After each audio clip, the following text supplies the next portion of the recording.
Well, hi everyone. Welcome to another episode of Certified Forgotten. This is our 40 something episode. I don't know. The numbers on the title when you download it. So all the information you need is right there.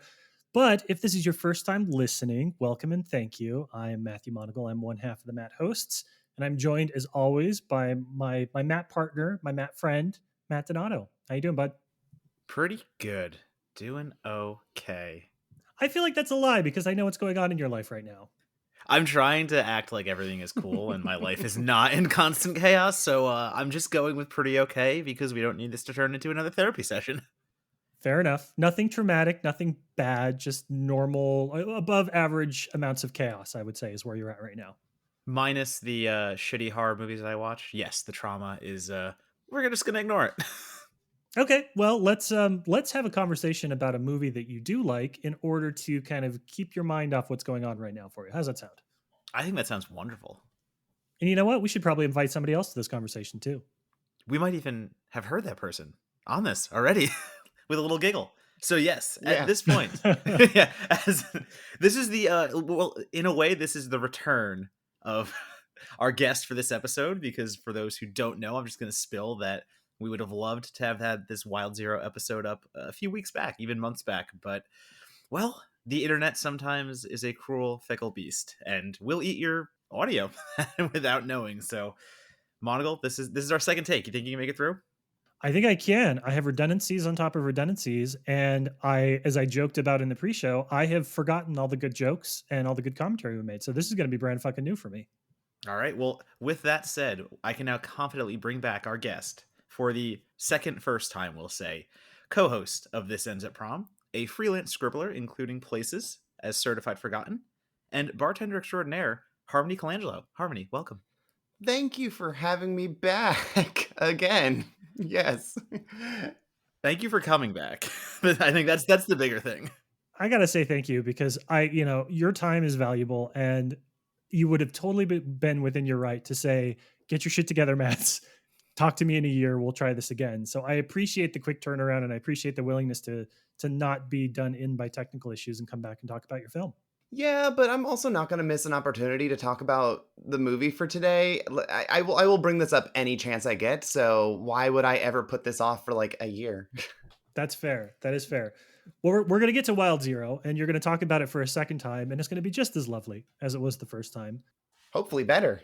Hopefully better. We've had time to think about our talking points and refine them. And it's kind of cool because we're going to get to respond to your piece that you wrote for Certified Forgotten. So I Yeah. have a couple of questions queued up on what you wrote. So I'm going to make you expand upon thoughts that you committed to paper. But before we get to all of that, as we normally do on the show, and as we've done once before and we'll do again, I want to talk a bit about your history as a film critic and your early days as a horror fan. So, you've certainly over the years you've written about a lot of different horror movies. You put your stamp and brought a lot of great thoughts to a lot of films. But I want to go back to kind of the beginning and how you got into the horror genre, what those first movies were, what the first couple of films that you remember watching as a child were, and kind of how they impacted you.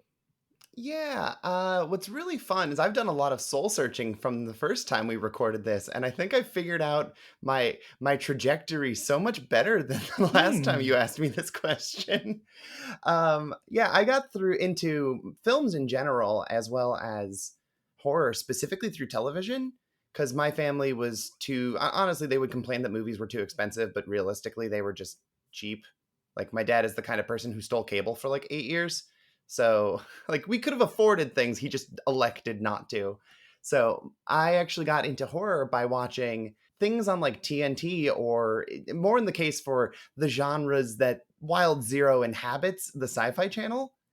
And it's probably not the most glowing place to come up through in like the horror genre, but most of my favorite movies involved like animals run amok, or zombies, or like abominations of science, but also they were like the cheapest CG of the year 2000.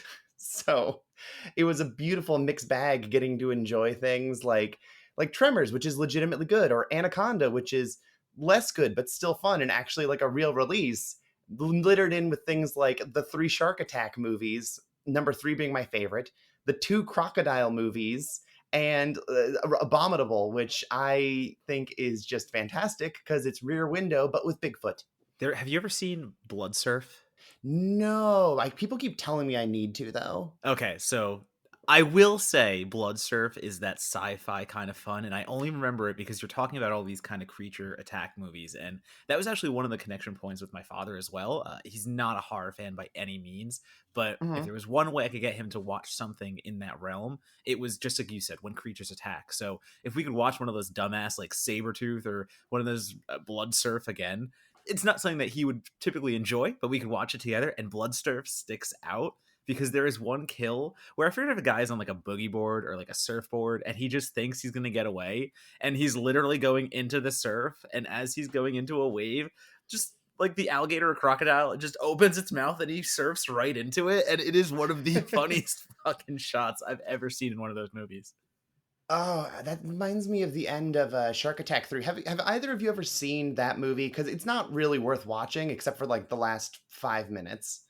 I have not. No, it sounds like something Donato has. Are we talking about the jet ski here? Yeah, we are. So, for anyone who has not seen Shark Attack 3, and why would you? They end up using really bad, maybe good for their budget, but it does not hold up, and that just makes it better.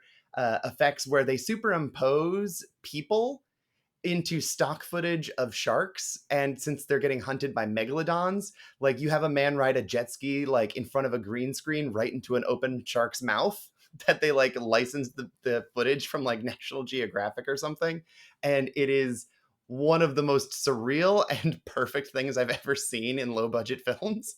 Or it's that lifeboat, a giant one, like Yeah. not a small one, like the 8-person one, and the shark just swallows it whole, but it's just as Harmony said, it's really terrible CGI and these superimposed lifeboat, and it just doesn't look like either belong in the same shot.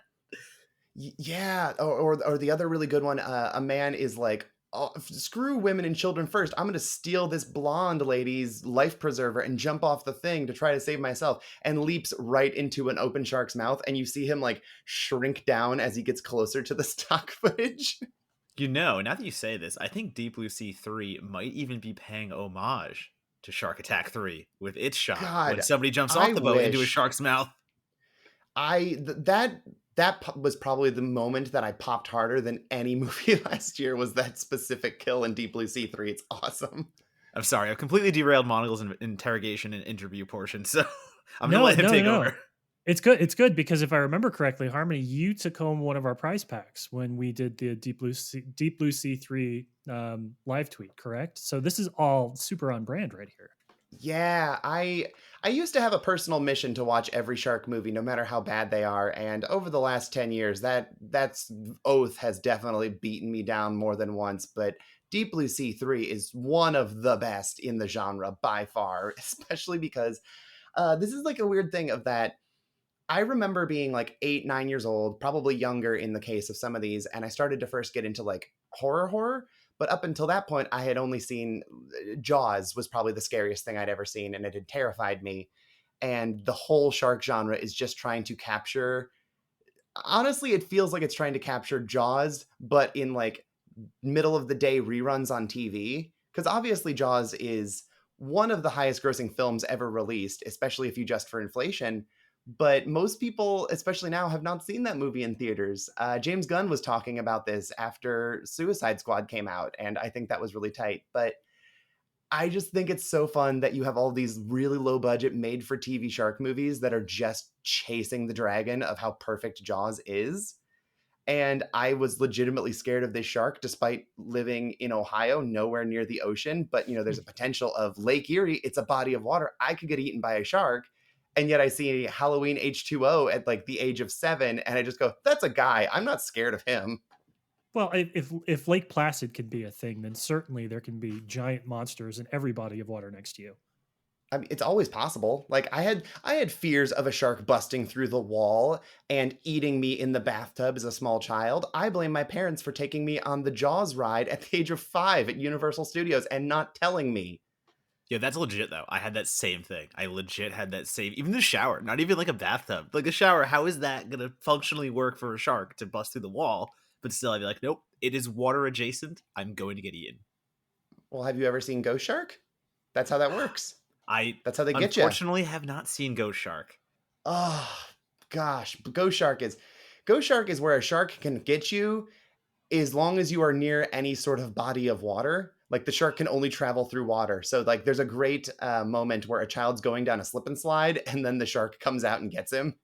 All right, I'm adding that to the list. I've heard of it, I've seen it, but I've always like, is this going to be like an Ouija shark kind of situation, like where it's just so dumb it doesn't work? No, I'm wary of things after seeing Shark Exorcist, probably the worst movie I've ever seen. And I know someone who's in that movie, and it's the worst thing I've ever seen. They're the best part of it, but no, I just love the schlock of really gimmicky shark movies that we're getting now, and not the Asylum one, because obviously Asylum's just really beaten that to death since Sharknado, but there was this pure essence of chaos that you got before it got saturated by Sharknadoes and Santa Jawses and all of these other things, where we hadn't fully leaned into the gimmick of like, look, this exists. That's the point. Haha, isn't Zombievers cute? It exists. That's the joke for 95 minutes. Santa Jaws, though, is legit one of my new favorite Christmas miracles. I'll even say, I Is think it's a it? Christmas miracle. Oh, is it? I'm It not a is. fan. Oh, Oh, I have so so much boring. fun. No, I have so much fun with that movie. Maybe because I Okay. made a drinking game for it, but it definitely helps. I hear every guest that comes on, we talk about childhood trauma films, and Donato, you always share a lot of the things. I get one more piece of the puzzle in terms of what scared you as a kid and why you're obsessed with it now, like the bathtub shark thing that you just shared. Someday we're really going to have to unpack this Christmas thing, and we're going to have to bring your dad or your mom on the podcast to understand why you're so obsessed with Christmas horror in all of its various iterations.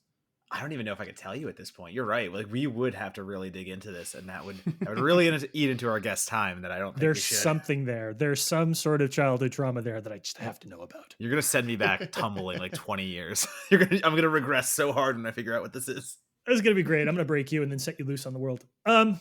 Okay. I wanna talk a little bit more about Harmony because this is the time of the show where we do that. It's funny, Harmony. We've joked with other guests in the past about how influential, these like probably $40,000 a year like buyers for major television networks were, like how much they've shaped entire generations by whatever cheap low budget horror they could get for TBS or TNT or something like that. Mhm. These things that they were picking up because they were probably relatively inexpensive have really shaped tons and tons of horror fans and kind of what they look for in horror movies. So my follow-up question to I'll just gesture broadly and say all of that, all of the shark stuff we talked about is, kind of coming to the genre from TV movies, coming to the genre from creature features and things of that ilk. What was the next step for you? Fast forward to high school age. What were you still a big horror fan? Had you kind of like evolved and taken this with you, or is it something that you left and come back to, as it seems like a surprising number of horror fans do? See, that's a great question because I start I it really the world opened up from just watching Scooby Doo and Are You Afraid of the Dark and made for TV or like super low budget stuff that played on TV films. Like the world became my oyster once LimeWire was an option, and I just had to be Hmm. patient for 5 days and not let anyone turn the computer off as I downloaded Cannibal Holocaust on dial-up internet. So the world truly became a lot more enriched and interesting once I was able to do that because I am all for like please pay creators, make sure you buy your movies, don't pirate things. But also I was 15 and we weren't really we didn't have a good grasp in like 2004 or whatever on quite how detrimental it was, and also I Yeah. had no money. So yeah, if I want to see Rocky Horror and I live in a small town in Ohio, this is the only way I'm gonna get to do that. And I have always loved horror, but I'm not directly a horror fan so much as I think of myself as more of a general schlock person. Hmm. Because as I've gotten older, I'm not a good horror fan because I don't, I'm the worst judge of good horror films because I don't get scared by horror films. So I can watch something like The Witch and go, yeah, this is pretty to look at and I get what you're doing, but I'm mostly bored because I can't do slow burn, like moodiness and stuff like that doesn't work for me. But I can watch like a martial arts movie and be emotionally and physically invested in that, as well as hype. I can watch like some absurd B movie that, you know, could be from any decade, because we've never had a shortage of them, but it's certainly been a lot more since the 80s. And I will be so much more emotionally invested in those characters typically, because that's just a language that I seem to understand more, which is comedy, like macabre humor, goofiness, but pretty much anything that could have grown out of the Evil Dead influence, that said like, wow, Evil Dead, people liked this. Let's just make more weird, goofy shit that we can play we can make for like no money and play at weird times on TV. I think that's really where I sort of expanded, because I didn't really know like the world of schlock per se. I didn't know what low budget or B movies were, because I was pretty much influencing myself. But I definitely watched horror more than anything else until I could refine exactly what I liked about horror and sort of expand out from there. Where it's like, oh no, I love kung fu movies. I love silly parodies and satire of other films. Like, yeah, why not? Let's watch, I don't know, what's the most random, arguably bad thing I can think of? Rockula. Yeah, I'm way into Rockula. Far more than actually good vampire movies that are like good at world building and building tension and suspense. Well, you raise an interesting point there, though, because a lot of the guests that we talked to, I guess, kind of by age and when they started seriously thinking about horror or genre films in general, you know, a lot of them ascribe their early days with the genre to video stores, right? Like Blockbuster Mhm. fans or local videos fans. And so you're saying that kind of the big thing for you was not video, but it was the internet and the early days in the internet where, I mean, like, listen, I had a Kazaa account, so I'm not exactly free of blame here either. There are versions of songs that I probably to this day don't know have like huge static things in the middle. I just think that's an artistic choice, but it was all part of the, you know, the way they used to upload them. But you're saying that like that for you, kind of those early days of pre-streaming, more just downloading, kind of opened that world up for you. Yeah, because I mean, I'm from a small town of like 10,000 people, and we didn't, there's always the debate about like, yeah, well, Blockbuster killed family video stores, but it's all we had. And I didn't have a Blockbuster near where Mm. I lived. That's how in the middle of nowhere we are. If you wanted to drive 45 minutes, you could get a family video. And otherwise, you're going to a drug mart, which is a pharmacy that happens to have a movie section. And it is not going to really feature too much horror unless it was like a big like a big release that year. So I didn't really favor that very much. So there was actually a place in town called the Party Shop, and it was where people would go to buy liquor and cigarettes. But upstairs they had the video rental section, and on occasion, when like the right person was working there, they would let me rent things that were, you know, PG-13 or rated R that I shouldn't have been getting at like 12 years old. Mhm. And yeah, I saw a lot more sequels because they didn't have good movies there. They only had like a questionably bad films, like none of the good Godzilla movies. Like, let's watch Godzilla 98. Let's watch All Monsters Attack. Let's watch whatever. And I saw The Rage Carrie 2 and The Blair Witch 2 and so many of these sequels before I saw the originals. I saw the Vince Vaughn version of Psycho before I saw the original Psycho, because those were my options at the time. Okay, wait. And Oh, sorry, go.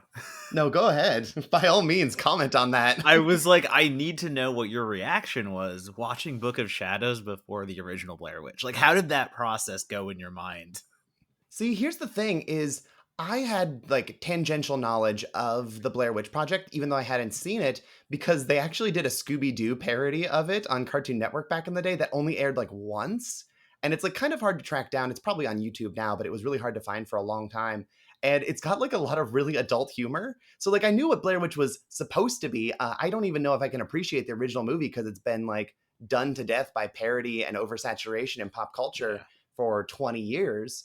But I was not emotionally prepared for Book of Shadows to be what it was, and I actually prefer it to the original one, all things considered. It's not as good, but I like it more. No, it's just such an interesting thing because, like, you jump into a franchise or, like, a sequel and you do that first and how that colors the original film when, like, the influence itself. I think the way we watch things and the order we watch it in absolutely does influence it because there are franchises that I watch out of order and I will find myself with affinity toward the things that brought me to that franchise and not exactly the original. Mhm. Maybe Friday the 13th is one for me where the first Friday is fine. I think the sequels, choice sequels do it better.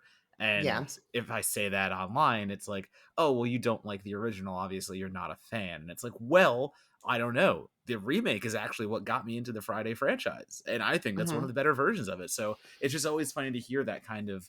I watched Book of Shadows first before I watched Blair Witch. So yeah, I actually like Book of Shadows more because it's not tainted. You haven't seen Blair Witch first in that case. Yeah, and it's coming up through the 2000s as like a teenager. That was also like the era of the remake. So I saw most horror remakes before I saw the originals because I don't know how easy it was for anybody to find the original Texas Chainsaw Massacre, but I can tell you what, I had no problem finding the 2005 version, which is also very good, and I saw that one, and then I saw Texas Chainsaw 2 on TV.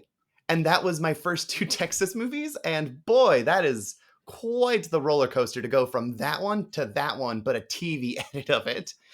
And oh gosh, it's something. I mean, for the record, my favorite and my first Friday the 13th movie that I ever saw, and it might be influenced because it was the first one I ever saw, but I also like it when we mix genres in really fun ways, is Jason X. So it's a bad, it's a bad Jason movie, but I think it's fucking incredible because it's got some of the best kills and it knows what it's doing. It understood the assignment. That's what I like about a good schlock film. Mhm. Listen, I was the villain of horror Twitter for 2 days when I posted my ranking, and Uh-huh. even the writers of Freddy vs. Jason were like, if you rank Jason X in your top three, it says something about you, and it's like, all right, go fuck yourself. Like you wrote Freddy vs. Jason. I don't really know what ground you have to stand on here that much, but Yeah. No, I think it's fantastic. I think Jason X is just very fun because again, Jason's a guy. Like he's a big hulking guy. This is no offense to like Kane Hodder or any of the other Jasons or any of the writing, but I'm like, that's a guy.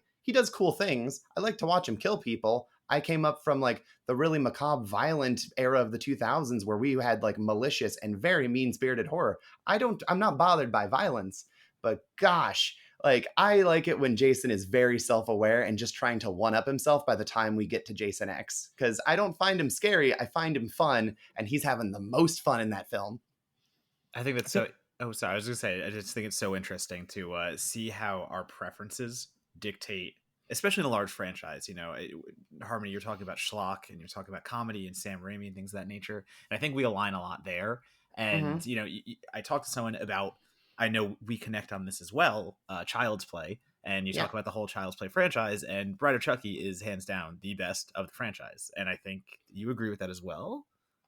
I'd say Bride or Child's Play 2. Got it. They're different strokes for different folks, but those are clearly the best ones. And it's you say that out loud though, and everyone just jumps on you like, "Oh, Bride of Chucky, like, but that's the funny one. Like, that's not the best of the franchise." And I'm like, "Well, to me, it is though, because I am the funny horror guy. Like, I am the guy attracted to all those things, mhm. and it's so Mm-hmm. impressive to see like franchises and how we can all appreciate them in different ways and appreciate the different swings they take, and just have it be so unique. It's just my favorite thing to hear about that kind of stuff. I mean, if you really want me to get controversial, I'll become the enemy of horror Twitter if they want to listen to this. My first Evil Dead movie, speaking of Sam Raimi, was Army of Darkness, which I saw on a church retreat at the Great Wolf Lodge in northern Ohio. And I then saw Evil Dead 1 and then Evil Dead 2. And I gotta say, 2 is my least favorite. Not to say Oh, that there's anything wrong with 2. I know everyone thinks that's the best one. That's like saying like a 100%, a 99%, and then like a 98%. It's a fantastic trilogy, but I like the first one the best. Maybe it's because it's got the lowest budget, but there's a lot of really ambitious things that I like. The effects are almost they're just bad enough that they're creepy because they're it's uncanny almost how when you watch people dissolve in this really cheap way in that film that I love. And I like that it has it's funny, but it's legitimately trying to be scary as opposed to Army of Darkness, which is not trying to be scary and is funny. And then the middle one's just kind of like, we're trying to do both. But I like the other two because they have more identity and they don't. That middle ground doesn't work for me. So now everyone can come for me. So how's that sound? there is something to be said about that Harryhausen kind of claymation in the first one, and it's all you can Right. really do. You just play around with some colored molds there, but it is kind of creepy. It's just an effect that you don't get anywhere. No.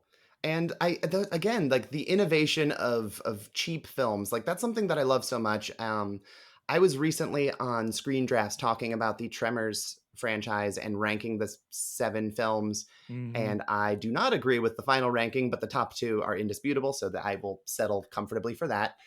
But I think one thing I really love about that, which is my favorite of the long running, like many entries horror franchises, even though it's not the best one, my clearly Child's Play is the best one overall, but it's my favorite because it's the one that feels the most mine, is that the Tremors films did not, for the most part, 5 and 6 excluded, they did not overwrite plots that stretched their budget to the point of hurting the film. Like they went, okay, well, let's try and be smart about this. Well, we're going to use it's Jaws in the desert. Let's try and show the monster, but only sometimes, and maximize our like $10 million budget for the first film. And then they tried to get creative with subsequent things and still be fun, still show you the monsters, which is exciting because you want to see monsters in a monster movie. And I really love how there were just little bits of it. The fourth movie is a little slow and a little dull, but it's also a Western, so it makes sense. And they wrote the plot around that. And I just think that's really, really clever. And you see that innovation in low budget filmmaking that is one of my favorite things. I have no notes on the Tremors conversation. Those movies are a wild ride from start to finish. Um, I do want to say, Donato, I'm very proud of you for not using our conversation previously as an opportunity to talk about the Evil Dead remake. That showed a tremendous amount of restraint on your part, and I'm very proud of you. I have my moments. For the I know, record, I love the remake too. The remake is the best one. I I do, know how both of you feel The about that one. remake is the best one. I don't think it's the best one, but okay, in terms of quality, it probably is the best one, but for my own taste, it's not the best one. So that's kind of where I sit. But again, you're looking at like 4 like pretty much perfect films and comparing them against each other, and that's just not fair. Totally. No, totally agree. Well, in the few minutes that we have left before we're going to talk about today's film, and I actually want to say that everything that you're hearing right now, I think sets up the conversation we're about to have about Wild Zero. Like every film we're referencing, every preference that's being uttered, just hold on to what Harmony likes, hold on to what Donato's talking about. You're going to need that in just a minute. And hold on to what Monogle's not saying. I'm not saying I don't. You know, it's all good, man. I like the slow burns. That's on record as that. But Harmony, before we start to talk about Wild Zero, just the last kind of thing I want to get on the record is talking about how you made the leap into film criticism. You know, not only with This Ends at Prom, but the kind of the different outlets that you've written for, the different films that you've targeted. I vaguely remember that you referred to it as sort of accidental previously, that you kept writing about stuff and people kept asking you to write about more stuff. But talk a little bit about how you got from being somebody that watched and appreciated these films to somebody that was actually crafting theory and kind of like leading what people were thinking about them and how they were receiving them. Yeah, there's actually there's a few key contributors to like me getting into film criticism on like a semi-professional level. First of all, I started working in a bar, which it was a nerd bar, so people would come in and you would have lots of conversations about a lot of nerdy topics. And routinely, the things I would put on, I would bring movies from home, and it's like, hey, we're gonna watch Eight-Legged Freaks, and people are like, what? And I was like, it's amazing. I promise, we're gonna have a great time. And then we would talk about that, and then other movies we would get, and I started to have people that I was able to have discussions with about the films I liked because I did not have too many of those for a very long time. When I finally met my wife and then got involved in like her circle, that also expanded like Mm-hmm. the people I could have like good, deep conversations about film theory and film analysis and the specifically the films I want to talk about because I don't want to talk about fucking Inception. Like I'm glad you had fun. I really could not care less. So I want to talk to you about whatever it is we're doing. Rock and rule. I want to talk about that. And so that was part of me getting into being able to actually refine my thoughts and really be open about them for the first time because you have your own things bouncing around in your head and that's just thoughts, but when you actually are having a discussion with people it becomes tangible and it's like it feels more real then.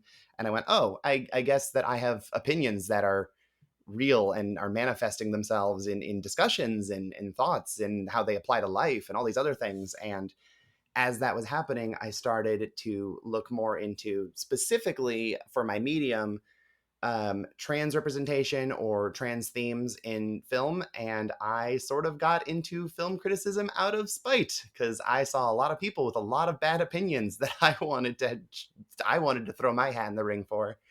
And it was mostly supposed to be just like a side hustle thing that wasn't supposed to ever make money. It was like, I'm just going to kind of catalog these and whatever. And then suddenly people were like, wow, you wrote about Sleepaway Camp. Tell me more about your thoughts on horror. Wow, you have really deep thoughts on Silence of the Lambs. Tell me more about that. And I'm not going to say that I speak for everyone, but I like to think that I bring a unique approach to a lot of specifically horror films, but trans cinema in general, that I want to believe is desperately needed to justify my spite and my rage and my saltiness whenever I see someone post something and I go, no, you're wrong. This is why. So yeah, I just kind of fell into writing more consistently, and that's that how now we're here. Now I have a podcast where I talk about teen films with my wife because I never watched teen girl movies growing up, which in of themselves are their own version of schlock and are a disregarded form of cinema that people look down on, and that's pretty much the niche that I fall into, is defending things that people think are trash. And as a human possum, that works for me. That's my brand.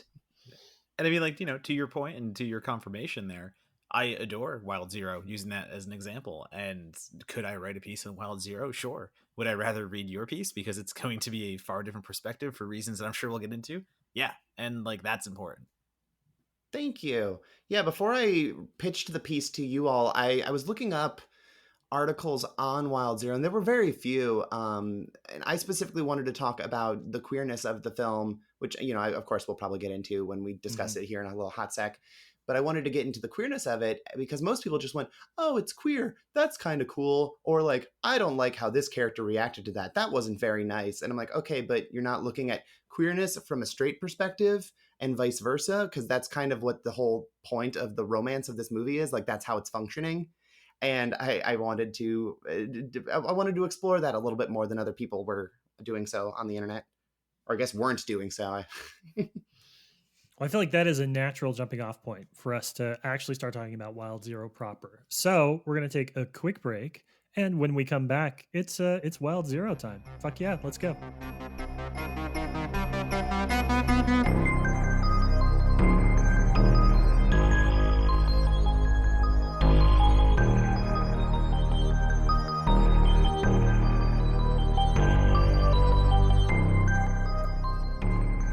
Hi, everyone. So this week for our little bumper section of the show, I think we're going to try something a little bit different because Donato and I have a lot of interests. We have a lot of cool things that we like to pursue outside of the certified forgotten sphere.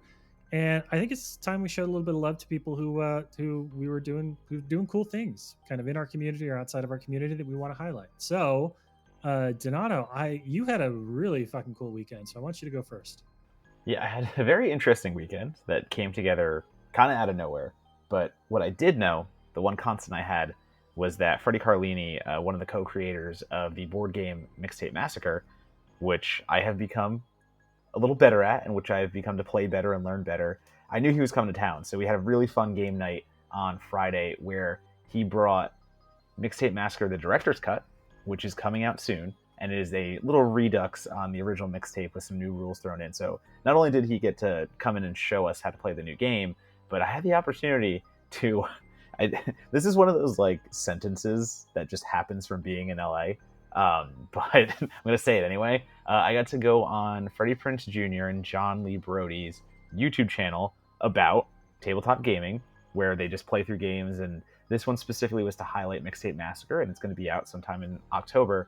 But not only did I get to play with Freddie, not Freddie Prinze Jr. I got to play with Freddie Carlini, with John on camera. But I also got to play with Christine Elise McCarthy, who you may know from Child's Play 2 as Kyle. So literally sitting there trying not to nerd all the way out as I'm like, spoiler alert, kind of destroying Christine Elise McCarthy in this game. But I'm just like, no, you are like my favorite character from Child's Play. And it was just a very surreal experience to do that. So I really do want to promote, though, Mixtape Massacre itself, because I wasn't really a huge tabletop gamer, and that's always been Mongols' thing. And Mongols always been pushing me to do more tabletop gaming. And the hilarious part is now that I'm farther from Monocle, but still getting into tabletop gaming more. So it was a really fun weekend of really getting a handle on Mixtape Massacre and understanding how this is a game that is built for horror fans, by horror fans. It's an easy pickup because it only took me really 2 games to get knowledgeable about what to do. And there are so many chances to support either Kickstarters or buying their products, things of that nature. So I really do want to stress that like the team behind Mixtape is so cool. They're so giving. They love the community as much as making this game. And so I want to make sure that the community is like, giving back a little bit and the community knows. So do look up Mixtape Massacre, give it a try. If you want to play as your slashers, you can do that. If you want to play as survivors, you can do that. It's a multifaceted experience, and it's a hell of a lot of fun, I gotta say. I love the fact that you are living out my interests better than I am. That's just, you know what? If I were a different person, I'd be jealous. And I'm not going to lie, I'm a little bit. But I just think it's cool as shit that you are engaging with the tabletop side. And especially that intersection of tabletop and horror. It's when it works and you find good games and they have good mechanics and they're cool people playing them, there's nothing better in the world. Universal Horror, too. That's been one we played a little bit. Mm-hmm. There's plenty you can get out there. Universal's a little more to do in that game. But yeah, Mixtape. Look it up, Mixtape Massacre. It is a fun time, and listen, you can have a few drinks, sit around a table with your best friends, and it become a horror movie. What else do you need? I believe it.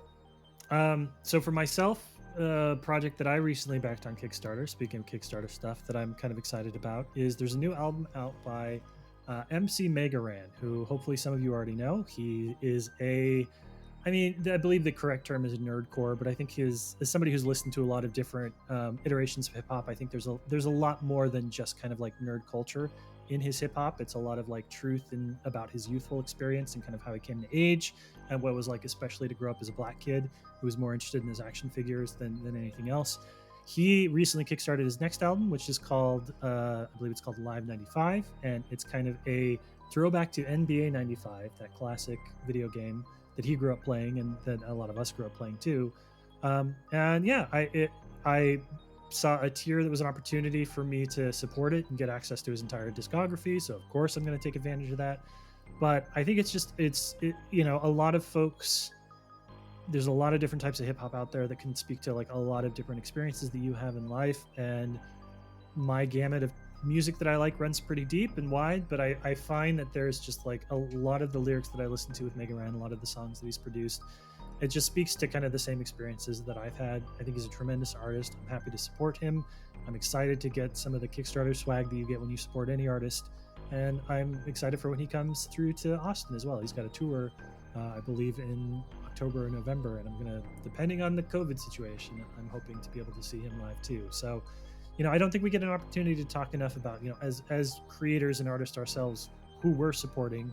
So it's cool to hear you talking about supporting. And I know that you kickstarted the director's cut of Mixtape Massacre. I'm supporting Megaran and a couple other. Gosh, I have like 1,000 tabletop. I could talk about for hours about all the tabletop and RPGs that I've kickstarted over the last year because boredom and disposable income. But yeah, these are sort of the things that are getting us excited, and we thought we might take a minute to share that with you. MC Megaran, you look sus. The club hit of the summer last year, if we were going out, because we were getting big into Among Us. He hit with a fire track, and I love that song, and that's how I found Megaran. And everything you said, it's such good stuff. It just goes through nostalgia of playing through the beats of the games and stuff like that. You look sus, so good. Yeah, that was definitely the anthem for a small group of us who played way too much Among Us in 2020. But yeah, that's what we got for you. Thank you for listening, and we're going to take you back now to the most anticipated, long-awaited show in Certified Forgotten History.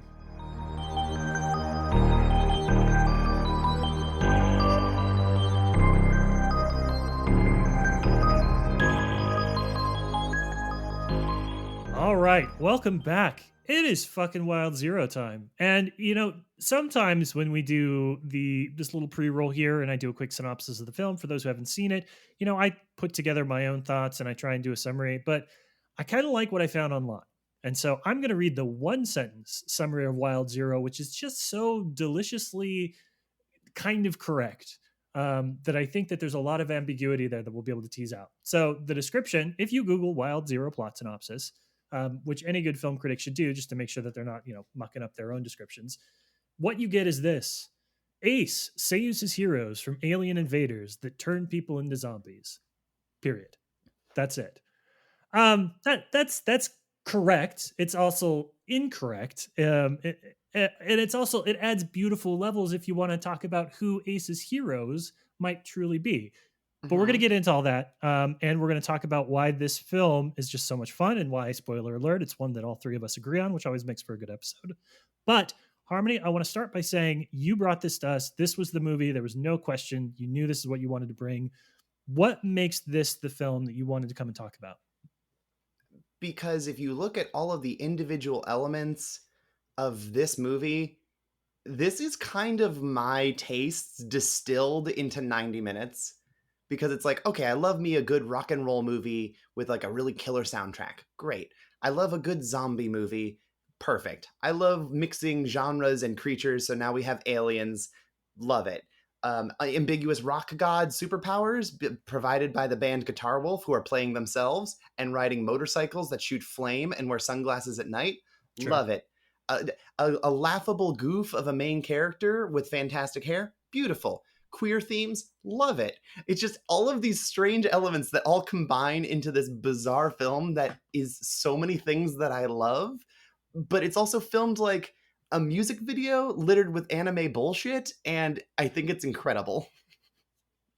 Donato, you loved this film long before we recorded this episode too. It was one of those moments where I believe you told me, you were like, Harmony picked Wild Zero. It's going to be fucking great. So when was the first time that you watched this, and what, I mean, I don't even need to ask, but for the one person who's listening for the first time, what is it about this film that you love so much? Yeah, so this was a college watch for me. This is when I think I've told, my history many times outside of even my origin story on Certified Forgotten. So the quick rundown is college for me was a real fact-finding and explorative time for my cinematic love. And that turned out to be the film kid friends in Hofstra, because there was a large film program. I fell in with the film kids, and I found those film watchers who gravitated towards horror, and especially the weird stuff and the obscure stuff and the movies you really couldn't get outside of, as Harmony mentioned before, like LimeWire and shit like that. So we were a little past LimeWire, and we actually had ripped DVDs and things of that nature, but went to a friend's house, sat down. He said, "I'm going to show you all this movie called Wild Zero, and you're going to love it." And for all the reasons that Harmony has already said, and many more, yes, I loved Wild Zero. I'm the Midnighter guy. I am into everything about the rock and roll. I'm into everything about the horror comedies. And, there's even notes here of like Night of the Living Dead and things of that nature, because it just really wants to have fun, but it also wants to have fun in a way that is so indebted to like the J-rock, Japanese rock and roll scene, and it just being about love and acceptance, and also people's heads explode, and also rockets propel through people and blow cards up and disintegrate them, but still it's about love, and it still is always about love. Yeah, and I think there's a lot in this film that was sort of, I want to say, ahead of its time. Certainly it was ahead of its time, but it kind of like, in the 80s this would have felt kind of in place. In the 2010s this probably would have felt in place. But as a film that came out around the turn of the century, it's interesting because this film does so many things that 20 years ago, 20 years later would have felt like perfectly in sync with where the horror genre is at. And that makes it, because it was sort of a little, knocked out of time, it makes Mhm. it such a unique movie, because it really is marching to the beat of its own drum. Like, it was doing zombie movies years after zombie movies had jumped the shark, and before they kind of resurfaced and came back into the popular scene. It was doing Mhm. the rock musical, the rock horror musical, long before that kind of came back in vogue. So it's a dynamo little film that really just feels like it's dislodged from other periods in horror history and just got dropped into the right period for it to succeed.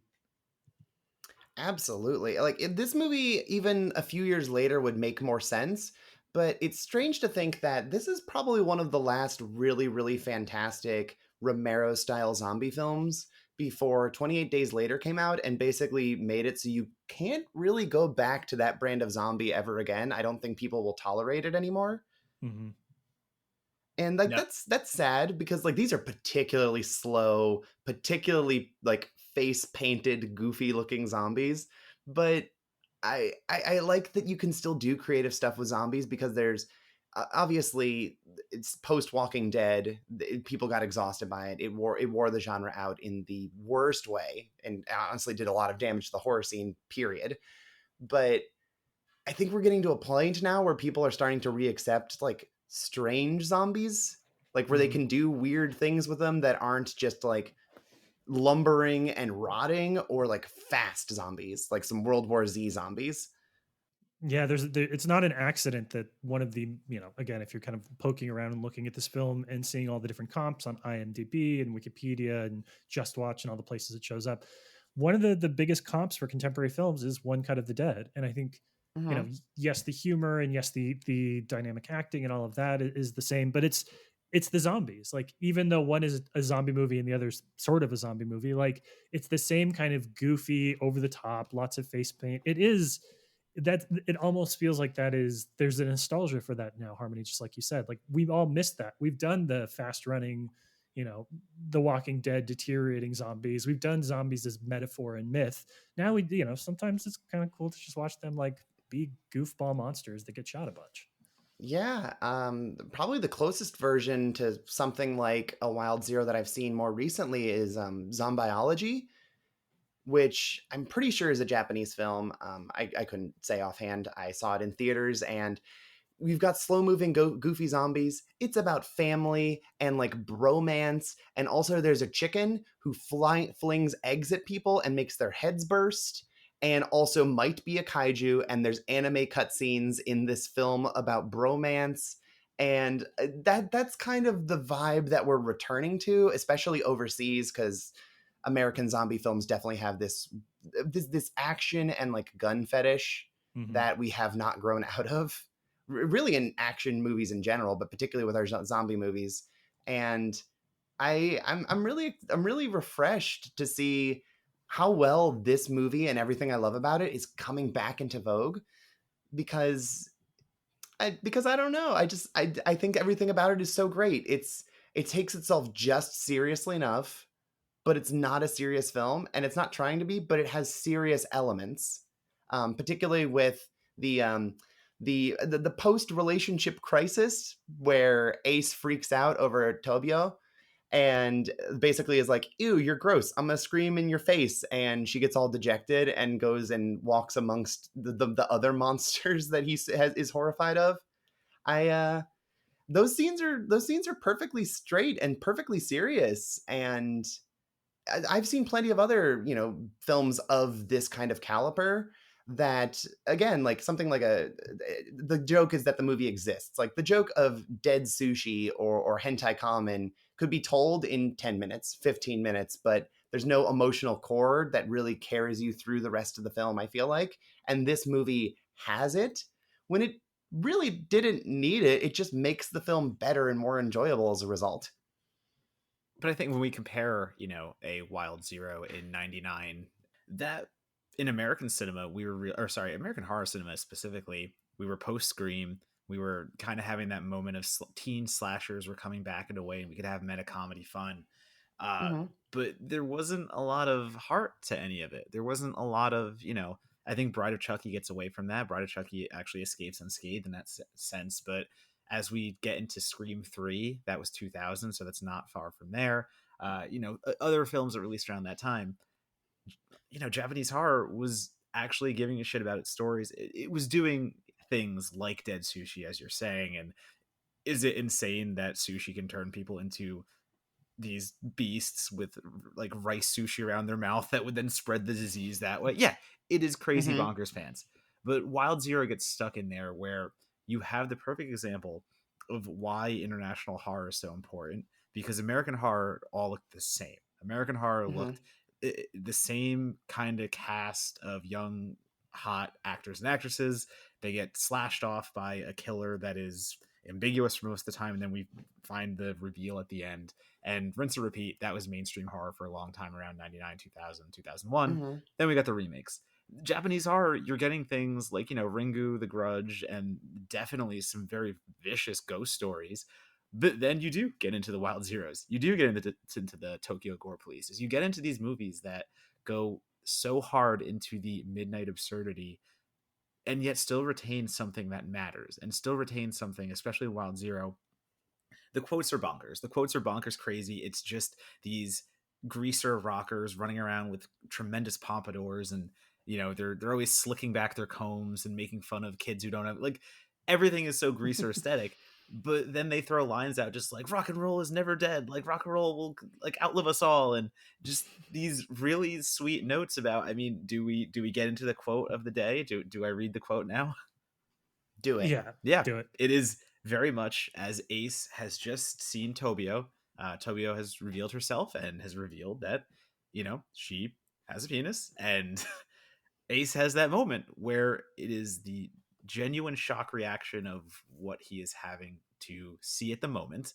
And Mhm. unfortunately, his reaction is running away, and he's angry at the world at this point that this beautiful person has just shown him this.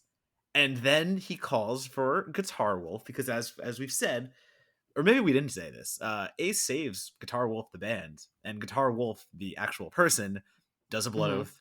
They give him a whistle and say, Ace, whenever you need me, I'll be there. So Ace is having a moment of crisis from what he has seen, and Guitar Wolf looks at him, points at him, and screams at him, love has no borders, nationalities, or genders. Do it! And then he vanishes. Rock and roll. Yeah. In a cloud of smoke, he just vanishes there. But I mean, that is such a strong assertion of just it. Like, there's no subtlety to that. It is just straight out the Mhm. gate. Like, what the fuck are you worried about? Love is love. Who cares, dumbass? Yeah, it's so easy to just have those declarations and have it not be a big thing. And I think that's one thing that I love about this movie is its sincerity, because a lot of its big influences are Western culture, but it's being processed through like a Japanese lens where you have um the guitar riff that Guitar Wolf plays pretty much whenever he springs into action is Rumble by Link Ray, which was an instrumental considered so dangerous they banned it from the radio despite not having lyrics because they thought it was going to elicit street fights. Mhm. You have references to like George A. Romero's Night of the Living Dead, which is a very clear influence on these zombies. And all of it is just, hey, we think this is cool. And they're fully honest about it. Like there's no shame or like, no, this is like a guilty pleasure. Or like, yeah, I mean, I kind of like this weird thing. It's like, no, I am 100% committed to this thing that I think is the coolest shit ever. And love is one of those things. Yeah, I'm glad we're talking about this because a few months ago, Harmony, you wrote a piece for us at Certified Forgotten that talks about this film. And if you haven't seen this yet, we're going to link out to it everywhere this week, so you'll have an opportunity to go and check out the piece. And there was one line that I want you to expand upon a little bit because it kind of stood out to me. Mm-hmm. You're talking about the relationship between Ace and Tobio, and you say, I don't want the takeaway from this piece to be about representation or queer visibility. Obviously, seeing a straight man living a trans character is lovely, but Wild Zero is a film about how straight people handle queerness and proves how truly easy it is to support us. And I think that's an interesting point and something that sometimes gets lost in the conversation about horror films. We as horror critics and horror writers spend so much time digging representation out of the cracks of like 70s and 80s horror. We Mm-hmm. go, oh, this character is coded as trans. That's trans representation. That's great. Oh, this character is coded as gay. That's gay representation. That's great. How that character is portrayed in the film is almost sort of secondary to the fact that it exists. That character exists. The film has carved out space. And so there is an opportunity for people to see themselves in that character positively or negatively. And I like what you're saying here about kind of the need to move past that, to be able to engage with the text and engage with characters beyond just the idea of like, oh, look, a transgender character. Isn't that great? So I kind of wanted you to maybe dig in a little bit more and talk about why it's important to look at Tobio from more than just the representation angle. Yeah, that was actually one of the things that motivated me to write that piece that I was talking about earlier, is that when I read other people's opinions on this Mm-hmm. movie and they brought that up, they basically just said, this is cool. I love seeing this. And they didn't really expound upon it. I'm actually sort of on a hiatus from writing because I'm just exhausted talking about trans representation in horror, because so many people are fighting for representation, but at this point visibility isn't the be all end all, and that's not what we should be fighting for. We should be looking past that. We should be looking for equity, and we're not there, and nobody's choosing to focus on it. And I think that that is a really important takeaway, is like, hey, the thing that you're seeing is cool. I'm glad that we're seeing representation, particularly from horror films where it was frequently had to be coded for, any number of reasons, before the 90s in particular. And that's great, but what's past that? How is this character? What is their role? How are they affecting the people around them? What is the overall message of them being trans, and how does that relate to the story? I think these are far more important discussions that we should be having for the 90s. And now that we're 20 years removed from that, we need to be looking past that. Like, this movie's over the top, and if you don't go over the top, you can't see what's on the other side. And we need to be looking to the other side, because the emotional heart of this movie is the romance between Ace and Tobio. And if she was not trans, then this movie runs differently. That scene doesn't occur that way. His character arc doesn't change. It's almost manic pixie dream girl, but it's not entirely. Like, there's certainly this expectation that he has for her, because she's honestly a very plain character. She does not have a lot of defined traits. She's almost ancillary to the plot in terms of who she is, and outside of the effect that she has on Ace. But what that means for the story as a whole is so big and so important, because this is a movie about how straight people, presumably Guitar Wolf and presumably Ace, because loving a trans woman as a dude doesn't make you gay, and that's a thing that a lot of people have fear of, and it leads to a lot of trans murders, unfortunately, which are legal in a lot of parts of the US under the trans panic defense, where you just were so outraged by seeing this dick that you didn't know that you murdered someone, and it's cool, you weren't in control of yourself. So it's really not overly complicated than just saying, like, hey, I love this person, and that's it. There's no borders, no nationalities, no genders. It has to be, it can be so simple, and yet we don't want it to be simple for whatever reason. We want to overly complicate it. Love shouldn't be that complicated. Yeah, and I should also shout out another piece you wrote for us on Bit, which I would argue does exactly what you talked about. Moves beyond visibility, talks about the ins and outs of the relationship of the transgender character and how that informs the film as a whole. So, not to say that you've done some of your best writing for Certified Forgotten, but you've done some pretty good writing for Certified Forgotten. Thanks. I like to think that I've done some of my best, very compact writing for Certified Forgotten. The ones where I don't have to spend 2 months hammering out 3,500 words for some overly wrought thing that's going to cause me many nights of anguish. Like I think that Wild Zero article, I think I wrote in 24 hours because it just was so pure passion. We put a word limit on everybody. We make it easy or hard depending on how you approach it. Yeah. Also, that piece, if you Google Wild Zero Love, you're the first hit. You are the number one SEO hit. Love to see it. Love to see it. Especially for niche stuff like this that I don't know how often people are searching for. Yeah, so it's one of those things too where we're just having this, what I would say is a very serious conversation about a very serious part of this movie that takes itself very seriously. And I know I used that word 3 times there, but I'm stressing that because after that sequence, it just goes like murder blind, and we get the zombies, the aliens, we get Guitar Wolf basically like using picks as weapons. And my favorite scene in the entire film is the evil hot pants captain man is shooting a grenade launcher into the room that Guitar Wolf is in, and as an escape method, Guitar Wolf jumps out during one of the explosions out, what are we talking, maybe like a 5-6 story building, and just jumps down to the pavement below. But my favorite part is as he jumps out in a fiery explosion, he still screams rock and roll and strums his guitar as he's plummeting to the ground. And that is still the kind of movie that Wild Zero will always be. Yeah, and then he makes sure that his guitar didn't get out of tune once he hits the ground in a superhero stance. Right, exactly. Superhero stance, tuning his guitar. Captain is shooting a gun at him as he's trying to tune his guitar. It's so incredible, like, because really they just throw everything at the climax of this movie. It's like, hey, you want lasers? You want aliens? You want possibly some sort of childhood rivalry / ex-friend plot that isn't expounded upon? Great. Like, just everything is going to happen in 10 minutes, and it's going to be so cool. Well, it does beg the question then, why haven't more filmmakers thrown their Wild Zero stuff into the mix? Lord knows that there are enough dynamic and unique and small rock bands or artists that could really come into a horror film playing themselves and kind of like pop the hood off of it. why haven't we seen more of like regional rock bands or things of that nature?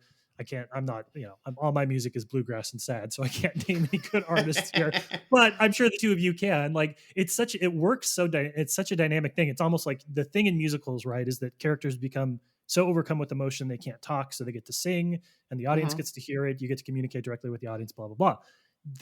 The film kind of has that same thing too, because the band is able to sort of stand outside of the film proper, and it serves as almost a weird grounding agent for it. They get to do all the really ridiculous shit, which doesn't take away from some of the characters like Ace and Tobio that are living in a facsimile of the real world. So where are all of our rock band indie horror musical things?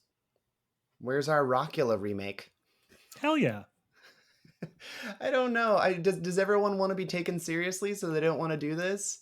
Because I like, some of my favorite movies are shit like Rock and Roll High School, which is, again, like, it's Roger Corman. It's a beautiful B movie, and the Ramones are doing as good of a job as they need to for that movie.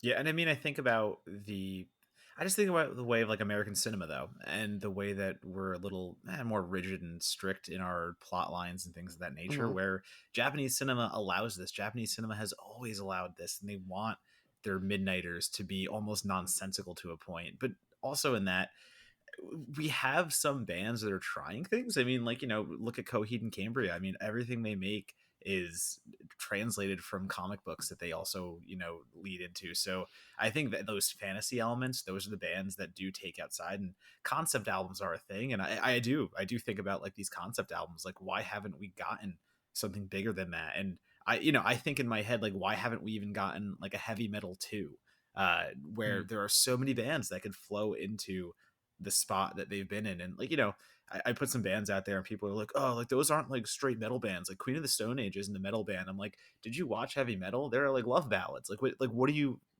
want in that? It can just Journey be, like, is in heavy metal. Exactly. It's like, you look back on it and you can do so many cool things with that.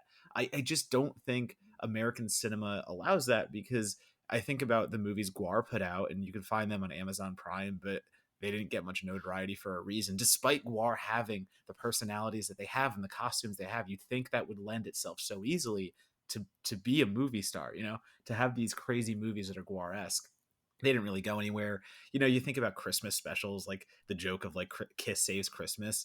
That's the Americanized version of these movies, unfortunately. We don't really get that many bands participating and being a part of a larger thing, where I would love that. I would love to see more of that, because one of my favorite intersections is music and horror, whether that be a horror musical or just, I consider Return of the Living Dead is so reliant on its punk soundtrack. So like, those are my favorite kind of horror films. So I couldn't be more into that idea. Yeah, I mean, I don't know if you've ever seen Scooby-Doo and like the Rock and Roll Mystery featuring Kiss, but it's awesome. It's basically Kiss and the Phantom of the Park, but done with Scooby-Doo, and they might be aliens, but they also have rock god superpowers. So yeah, we get stuff like that. But again, it's a made for DVD Scooby-Doo movie release. And I just don't know if we have we appreciate silliness in the way that we should, to get like really cool stuff like this, where we lean into like the pure absurdity of a good rock and roll musical.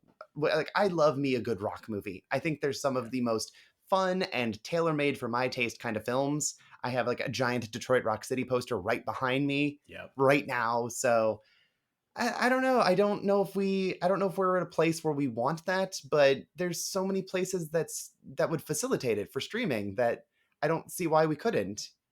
Honestly, Japan, they get this movie, and we get what? Metallica Into the Never with Dane DeHaan. I suppose that's what we deserve.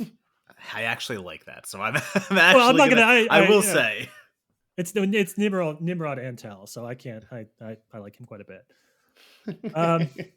Well, we're kind of nearing the end of the conversation, which means we'll talk in a second about the the reception of this film and where we think it finds its audience going forward. But I want to leave the door open, because there's so fucking much here. I want to leave the door open to both of you to chime in with something we haven't had an opportunity to talk about, something that stands out in this film, something that you think is deserving of a little bit of conversation before we wrap. The answer can be nothing. We can move right along. Well, so I don't know. I'm trying to think. That's what I'm debating. What I'm debating right now is the fact that we have teed up both the absurdity and the bedrock of the film being heart, and the combination of that is a mix between microphones that spit fire and love being this ultimate saving grace no matter who you are. And to have both of those images and the things we've talked about so far, there is so much more in here. There are these subplots about lovers who don't understand themselves in the moment, but then do in their zombified forms. There is the entire captain subplot, who is this dude with a bowl cut and also just like rails drugs and is the big corporate entity of this film, trying to also kill music, because like that's a plot in here for a little bit. It's so packed with things that feel like they should be in 17 different movies, but they all somehow fit in Wild Zero. And I think that really is just an experience that you should have for yourself with your friends, playing it loud, and just ignore the few scenes where the amplifier feedback is a choice and Oof. it's a little screechy. I'm not gonna lie to you. I'm never one for those concerts where like the guitarist just puts his guitar up right to the amp. It's like, yeah, you hear that? I'm like, yeah, it sounds terrible. It sounds so fucking bad. Why are we doing this?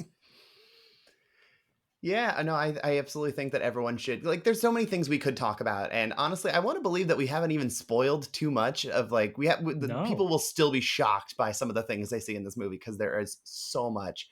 There's like almost a House of the Dead first person zombie shooting scene with this one Mhm. random female arms dealer that exists for some reason, because that's a subplot also in this movie. And I think people should absolutely watch it. It's around. There's definitely some dubious uploads of it on YouTube. But as a person who used to illegally watch, porn, as everyone did, and has spent several years subscribed to my favorite actress's personal channel, despite not watching that much anymore, I want to make sure that, like, pay your people, pay for your porn, buy the Yeah. movie if you appreciate it, but you don't have to. Pay for it if you have the means, maybe later down the line, but it's out there for you to enjoy it. Yeah, you can pull a play that I always use in my book, which is I buy the vinyl and then I stream the audio, and I feel like I sleep with an easy conscience at night because I can Spotify bands that I've already purchased. So if you can order the DVD from somewhere and then you find it somewhere else, that seems kind of like the best of both worlds. Hmm. Yeah, because this is a DVD that I think has a very limited release. It's like 30 some dollars to get a hold of right now. So it's a little pricey for just a DVD from 20 some years ago that hasn't been updated, unfortunately.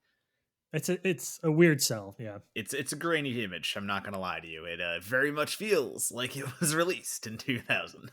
Mm-hmm. So that is the final question then, assuming, and let's say for the assumption, because I think we can agree this is an iconic film. Eventually, Japanese films are notoriously difficult with rights. A lot of stuff that plays festivals takes 5 years, 10 years to actually be distributed on home video here in the United States. Mm-hmm. So let's assume that this film eventually gets the Blu-ray or 4K from a Severin or a Shout or whoever manages to unfuck the rights for this film and bring it to our market. What is the future of this? Like, is this a film that you think is going to kind of exist in this state where some people know it, some people don't? It's really, people like it and talk about it on shows like this. Or do you think that this is going to be something that once it finds its way into a release that people can watch streaming or on home video, and it's just accessible and it's easy and it's legal, is this the kind of thing that is just going to become a retroactive 90s horror icon? And Harmony, go first. I want nothing more than for everyone to see this movie and fall in love with it, because if you talk about it on Twitter, everyone who has seen it talks about how much they love this movie. So there's a lot of love for it, and I wanted to have that release so more people can appreciate it. I think it's always going to just kind of be resigned to its midnight movie, B-movie space, but it's such a good film in that specific space. It's one of the most complete and absurd and endlessly enjoyable movies of its ilk that I think it's always going to be, to some degree, a well-kept secret, but it's going to be one of those movies that everyone's going to go around and go, okay, but for real, we're watching this tonight. Donato, you agree with that? I very much agree with everything that was said. I And I mean, figured you this might. is Yeah, it's an interesting circumstance where this played the 2000 Toronto International Film Festival. We have to assume it was a midnighter, but it played TIFF, so this was a film festival movie, and TIFF is a big festival, so it definitely got a little bit of reach because, as I said before, I saw this in college, and that was quite a long time ago. So I feel like Wild Zero has been around long enough and has been that talked about underground. You need to see this kind of movie where when we do finally get that release that is the good quality version of a high res Blu-ray and all these things, it's just going to go wild because people know it, people talk about it. People love to talk about it actually because Wild Zero is one of those movies like, hey, I've seen Wild Zero, I'm part of the club, but that club is so much bigger than I actually think. So it's hard to say it's going to be quote unquote rediscovered. I think it'll finally just be available and appreciated on the level it should be, because once it hits that release, hopefully that means places like the Alamo can work it into their weird Wednesday schedules and things like that, because that's where it's really going to have that replay value, as Harmony said, that it fits that midnighter mold, and you just put it on a marquee at the Alamo, it's going to sell out every damn showing. Yeah, I think so too. Especially like if something like Six String Samurai, which has like the same vibe as this movie and would be a great double feature with it, if that can get a 4K Blu-ray release, then this also could and should. Yeah. It's insane that it doesn't. Honestly insane to me that it doesn't have that release and doesn't have that quick availability, or it's even just get it on Amazon or something like that. I still am a little baffled that Wild Zero is so hard to find a good copy because, as I said, Synapse Films has one available. It's about $30. I splurged for it so I could have it because I do want to own it, but it's not the best transfer. They did the best they could, I guess. They did. At the time. It's the best transfer they could do. You are right. Yeah. But it's even heartbreaking that something like this doesn't exist on Tubi, which Tubi has like maybe the most underrated collection of cult films of any 100%. of the streaming services. And they get a lot of weird things that like Big Man Japan was on there last I checked. Hell Comes to Frogtown, which was like impossible to get a hold of forever, was on there. Like all of these cool films are on there, and just like please just drop it on Tubi. So, Tubi, get a hold of it so that I can tell people, hey, it's free. Go watch it there. It's going to be a nice version of it instead of the presumably like 360p that exists on YouTube. Yeah, and the only thing I'll add to that is just, I talk a lot about how nostalgia works in 30-year cycles because I'm interested in when things have been wane. And it's probably a little early for a 1999 film to really captivate us. We're still, I think right now, working our way, probably through the early 1990s. You're starting to see the music and the fashion and all that kind of stuff catch up. So I'm hopeful that the window for this film to be kind of quote unquote rediscovered has not quite opened yet. And in a few years, once we get to like that 30-year mark, and all the people who watched it in high school can afford to buy 4K special Blu-rays for $60 or whatever, that's when the movie will kind of find its own. So, but I agree with everything both of you said. I think that the future is so bright, you got to wear shades. Well, that is our show. That is Wild Zero. Take everything you heard today. Take the monster movies and the sci-fi stuff and the asylum stuff and all of that. Combine it with the love story. Combine it with the rock and roll musical, and go out and watch yourself some Wild Zero however you can. Promise it's worth it. Harmony, you are taking a break from film criticism proper, as you said, but you still got a lot going on. What are some of the best ways for people who are interested in your work to seek you out or find new episodes of your podcast? Yeah, I host a podcast called This Ends at Prom with my wife, where she gets to rediscover teen cinema and usually is introducing me to it for the first time. And it's a mixed bag. Some have aged a lot better than others. For example, we just recorded The Princess Diaries, and at one point, the grandma, who is the queen, compares her granddaughter's eyebrows to that of a bushman, which was really jarring to hear. So some things are better than others, but yeah, it's This Ends at Prom. It's super duper fun. We occasionally get to cover some B movie schlock, especially for our teen movie hell segment, which I'm very excited to be doing an 80s B movie one involving a teenage street prostitute when that's going to come out. I'm very excited. So yeah, keep an eye out for that on Twitter and Instagram at This Ends at Prom, and I'm on there at Velocitraptor, Veloci_trap_tour. And if I'm remembering correctly, you guys have done Jennifer's Body, right? So if somebody's looking for a leap from horror to horror, if they need like a common thing, they can go listen to your Jennifer's Body episode. Oh yeah, that was like our 6th episode, and we had Jordan Crucchiola there, the patron saint of Jennifer's Body.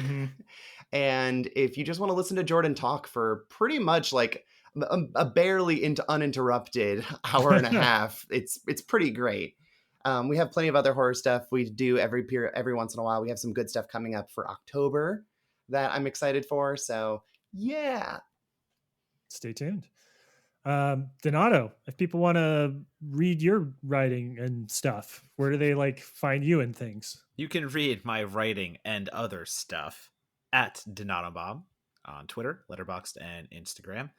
That is where I'll be posting everything. You will be seeing everything from my remake column on Blade Disgusting to my reviews on what to watch to my scariest scene ever column on Slash Film, and whatever the hell else I decide to waste my time on instead of sleeping. So follow along. Let's see what happens. Smart decisions. As for me, you can follow me on Twitter on my new handle at Matt Monagle. I figured it was good to lock down my name as much as possible. I'd also encourage you to go and visit certifiedforgotten.com. We publish about 6 articles a month in addition to the podcast that we do. And we have had a very good August in terms of quality of writing. We have a good month every month. It's, just people send us amazing pitches and then they write amazing articles. Super easy to be the editor of the site. But we've had a really great month in terms of some of the content that came up in August. We're already really excited about the stuff that we're going to be sharing in September. So if you like what you're seeing, and we're constantly having conversations about how to support independent writers and things of that nature on social media, one of the best ways to do it is to go find an article you like and share it. So go find something on Certified Forgotten from a writer you admire, maybe Harmony Colangelo, and share that on social media. Just throwing some ideas out there. And that's it. That is our show. Harmony, I want to say thank you so much for coming back a second time. And you know what? If I'm being honest, I think this was the better version. So I'm pretty happy with what we did. I think so too. I've had so much more time to collect my thoughts this time, so it's very refined in a way. You aren't missing anything. This is the best version of this episode we could ever do. All right, well that's it. Thank you, Harmony. Donato, I think it's time for you to take us out. And I don't even know how you're going to do it on this one, so I'm all ears, bud. Rock and roll. Oh, I could have seen that coming. Rock and roll.